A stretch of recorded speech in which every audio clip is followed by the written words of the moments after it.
কবি ও প্রাবন্ধিক ফরহাদ মজহার অপহরণ হয়েছেন এমন কোনো প্রমাণ এখনো পাওয়া যায়নি বলে জানিয়েছেন পুলিশের মহাপরিদর্শক একেএম শহীদুল হক। সকালে রাজধানীর কাকরাইলে আইডিইবি মিলনায়তনে মাদক বিরোধী এক সেমিনারে সাংবাদিকদের প্রশ্নের জবাবে তিনি কথা বলেন। তিনি বলেন, ফরহাদ মজহার নিখোঁজ হওয়ার মামলাটির তদন্ত এখনো শেষ হয়নি। সেমিনারে পুলিশ প্রধান জানান, মাদকের বিরুদ্ধে আইনশৃঙ্খলা বাহিনীর অবস্থান অত্যন্ত কঠিন ও কঠোর।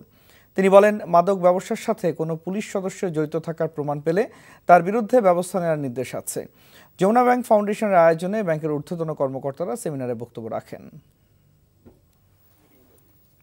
এখন পর্যন্ত তদন্তে আমরা যে সমস্ত তথ্যপত্র পেয়েছি, সেই তথ্যপত্র আলোকে প্রাপ্ত তথ্যের আলোকে আমাদের ধারণা হয়েছে এটা কোনো অপহরণের ঘটনা না, আমাদের ধারণা। তো এটা চূড়ান্ত সিদ্ধান্ত আসতে হলে আরও কিছু সাক্ষী প্রমাণ আমাদের দরকার, কাজে সেই সময়টুকু আমাদের দিতে হবে। আমি মনে করি আগামী 2-3 দিনের মধ্যে আমরা চূড়ান্তভাবে বলতে পারবো।